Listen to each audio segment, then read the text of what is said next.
गुरु प्यारी साध संगत जी, प्रेम भरी राधा स्वामी जी।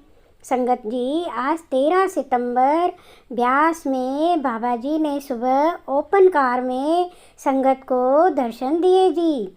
हुजूर जी भी विराजमान रहे जी। शाम को 4 बजे जो सवाल जवाब हुए, बाबा जी ने बड़े ही प्यारे उत्तर दिए हैं। आइए हम पूरा वाक्या बड़े ध्यान से सुनते हैं जी। बाजी ने एक बहन को ऐसे क्यों बोला कि तू अगले जन्म में लिच्ची बनकर आएगी। आगे हम पूरा वाक्या बड़े ध्यान से सुनते हैं जी। एक बहन ने बड़ी ही विनम्रता के साथ बाबा जी से कहा, बाबा जी दया और प्रेम का प्रसाद दे दो हमें। बाबा जी ने उत्तर दिया, क्या तुझे लगता है कि मालिक ने दया की टूटी बंद कर दी है। बाबा जी ने कहा, मालिक हमेशा से देता आया है, वो थकने वाला नहीं है, उसका खजाना अनंत है, पर हमें पहचान नहीं होती, इसीलिए हमें एहसास भी नहीं होता कि मालिक हम पर कितनी दया बरसा रहे हैं। फिर एक भाई ने सवाल किया, बाबा जी जब मैंने 4 साल पहले नामदान लिया था तो मुझे भीतर आपके स्वरूप के दर्शन होते थे, लेकिन अब नहीं होते। बाबा जी ने बड़े प्यार से उत्तर दिया, बेटा मालिक कभी भी कुछ देकर वापस नहीं लेता, वास्तव में हमारा ही ध्यान भटक जाता है। अभी मैं तुम्हारे सामने बैठा हूँ, अगर तुम अपना ध्यान कहीं और कर लोगे, तुम कहोगे कि मैं चले गया हूँ। क्या सचमुच में मैं गया हूँ? नहीं ना, मैं तो यहीं पर हूँ। ध्यान तुम्हारा कहीं और चला गया है। यही कारण है कि हमें लगता है कि मालिक हमसे दूर हैं। सच तो यह है कि मालिक कभी हमें छोड़कर नहीं जाते। वही भाई फिर कहने लगा, बाबा जी जब जीवन में समस्या आती है तो हम डगमगा जाते हैं, हमें क्या करना चाहिए। बाबा जी ने बहुत ही सहज शब्दों में समझाया, बेटा विश्वास बनाए रखो, मेहनत करते हुए आगे बढ़ो, घबराने की ज़रूरत नहीं है। फिर उसने कहा, बाबा जी मेरा मन करता है कि मैं आपके साथ बैठकर सत्संग करूं। बाबा जी मुस्कुरा कर बोले, समय आने पर तुझे अवसर मिलेगा, लेकिन बेटा जब मौका मिले तो ज़्यादा खुश होकर उछलना नहीं, बल्कि धैर्य और विनम्रता से काम लेना। इसके बाद एक और सवाल किया गया कि बाबा जी मैं 10-15 मिनट बैठता हूँ तो मेरा ध्यान टिकता नहीं है, जल्दी ही भटक जाता है और 15 मिनट से ज़्यादा मैं बैठ नहीं पाता। बाबा जी ने समझाया, बेटा जितनी देर बैठ सकते हो उतनी देर ज़रूर बैठो, धीरे धीरे समय को बढ़ाते जाओ, 5-5 मिनट रोज़ बढ़ाते जाओ, फिर तुम्हारी दिनचर्या को अभ्यास मजबूत करेगा। आगे एक भाई ने बाबा जी से सवाल किया, बाबा जी कभी कभी कोई बहन या भाई सेवा करते हैं और उसे सेवा को लेकर लोग इधर उधर बातें करने लगते हैं या उल्टी सोच रखते हैं, ऐसे में हमें क्या करना चाहिए। बाबा जी ने बहुत साफ जवाब दिया, बेटा तुम अपने हिस्से की सेवा ईमानदारी से करते रहो, हमें किसी का ठेका नहीं लेना है कि कौन क्या सोच रहा है। मालिक ने हमें सेवा का मौका दिया है तो बस उसको निभाते चलो। अगर तुम सही हो तो फिर लोग क्या कहते हैं वो मत सुनो। फिर आगे इस भाई ने कहा, बाबा जी भटिंडा ज़रूर आना। बाबा जी ने सहजता से मुस्कुरा कर कहा, ठीक है जी, आपने बुलाया है तो अब आना ही पड़ेगा। फिर एक भाई ने बाबा जी से सवाल किया, बाबा जी मेरा इस संसार में कोई रिश्ता नाता अब नहीं बचा है, सारे रिश्ते टूट गए हैं, आपके अलावा मेरा और कोई नहीं है। बाबा जी, आप ही हमारे सब कुछ हो, आप दया करो। बाबा जी मुस्कुराए और समझाते हुए बोले, बेटा, यह सारे रिश्ते नाते एक ना एक दिन यहीं छूट जाने हैं।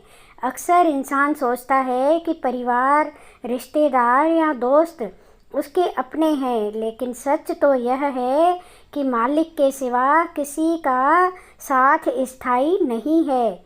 बाकी सब हमें किसी भी समय छोड़ सकते हैं, लेकिन मालिक कभी जुदाई नहीं देता।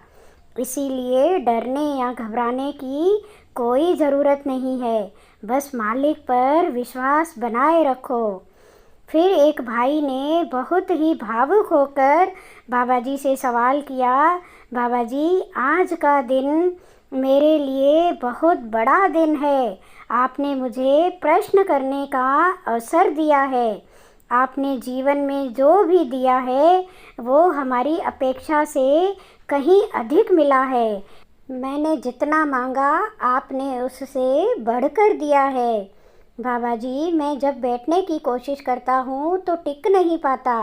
क्या करूँ बाबा जी, मन ही नहीं लगता।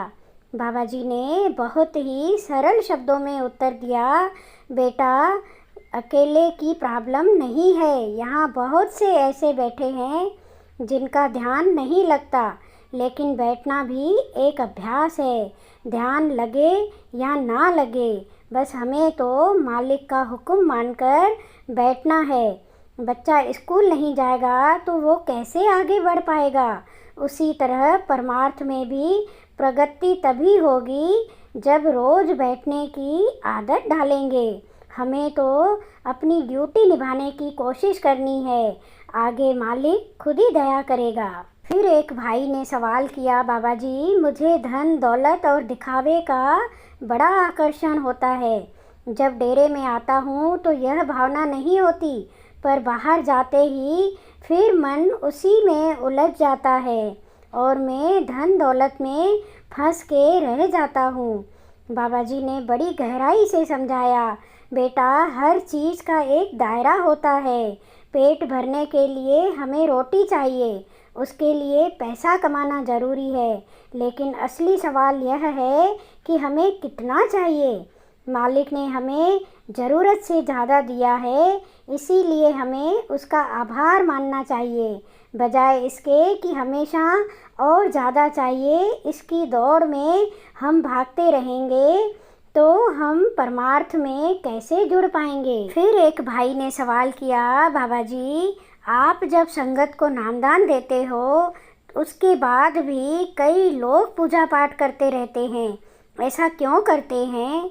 बाबा जी ने बड़ी गंभीरता और सहजता से उत्तर दिया, बेटा, मैंने कब मना किया है कि पूजा पाठ नहीं करो, लेकिन जो भी करना है सोच समझ कर करो। बिना उद्देश्य के कुछ भी मत करो। अगर बिना उद्देश्य के कुछ करेंगे तो वह सिर्फ एक रस्म बनकर रह जाएगी। पूजा करने की कोई मनाही नहीं है, पर उसका अर्थ समझकर करो। फिर एक बहन ने सवाल किया, बाबा जी, मेरे एग्ज़ाम हैं, आप कृपा करो, दया करो। बाबा जी हंसते हुए बोले, बेटा, तू पढ़ाई के लिए दया मांग रही है। मेरी अपनी भी पढ़ाई बड़ी मुश्किल से पूरी हुई थी। मैं तो खुद बड़ी मुश्किल से पास हुआ था, तो मैं तुझे कैसे दया दूँ।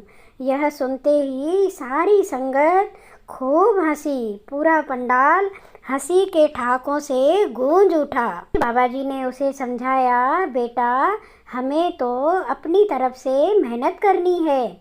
आप पेपर दो, आगे जो उसकी मर्जी होगी वही होगा। फिर किसी ने सवाल किया, अगर हम अपने मोबाइल पर आपकी फ़ोटो लगा लें तो क्या यह सही है। बाबा जी ने हंसते हुए कहा, बेटा, यह सब बाहरी दिखावा है। मोबाइल पर फ़ोटो लगी हो, हम उसे तभी देखते हैं जब कोई मैसेज आता है या मोबाइल अनलॉक करते हैं। असल में जिसको सच्चा प्रेम होता है उसे फ़ोटो की ज़रूरत ही नहीं पड़ती। इसीलिए मेरी तस्वीर मोबाइल पर लगाने की कोई आवश्यकता नहीं है। यानी कि बाबा जी ने साफ लफ्ज़ों में कहा कि मेरी तस्वीर मोबाइल पर नहीं लगाओ। फिर एक लड़की ने कहा, बाबा जी जब मेरी शादी होने लगेगी तो कृपा करके आप मुझे कोई इशारा दे देना कि यह लड़का मेरे लिए सही है या नहीं। बाबा जी ने मुस्कुराते हुए कहा, बेटा शादी भी एक तरह का जुआ है। यह पूरी तरह किस्मत पर आधारित होता है। कभी अच्छा जीवन साथी मिल जाता है तो कभी परिस्थितियाँ उतनी ही अनुकूल नहीं होती। फिर वही लड़की फिर से कहने लगी, बाबा जी एक छोटी सी रिक्वेस्ट है। बाबा जी ने प्रेम से कहा, हाँ बेटा बताओ। लड़की ने कहा, बाबा जी आप लीची का जूस शुरू करवा दीजिए। यह सुनकर बाबा जी हल्के से हंसे और कहने लगे, अब मेरे पास यही काम बाकी रह गया है कि लीची का जूस शुरू करवाऊं। इतना सुनते ही सारी संगत खूब हंसने लगी। बाबा जी ने कहा, पहले ही बाजार में बहुत तरह के जूस बिक रहे हैं, मैं तो सोचता हूँ कि सब बंद करवा दूँ। फिर इसी लड़की ने बड़ी मासूमियत से कहा, बाबा जी मुझे नाम दान दे दीजिए। बाबा जी मुस्कुरा कर कहने लगे, बेटा अभी तो तुम्हारा ध्यान लीची के जूस में अटका हुआ है। जब यह मोह हटेगा तब तुम सच्चे अर्थों में नामदान के योग्य बनोगी। जितना मन का झुकाव सांसारिक चीज़ों में रहेगा, जैसे लीची की ओर तुम्हारा ध्यान रहेगा, तो आत्मिक प्रगति में रुकावट आएगी। और अगर मन बार बार वहीं अटका रहा तो अगला जन्म उसी दिशा में लगेगा। हो सकता है अगला जन्म तुम्हें लीची का ही मिले। सारी संगत फिर से हंसने लगी। संगत जी आप जी से विनती है, आपके अपने चैनल रूह का सफ़र को सब्सक्राइब करें, बेल आइकन को क्लिक करें ताकि जो भी नया वीडियो हम डालें सबसे पहले नोटिफिकेशन आप तक पहुँचे जी। कमेंट्स में राधा स्वामी लिखना ना भूलें जी। शेयर करें, लाइक करें जी। राधा स्वामी जी।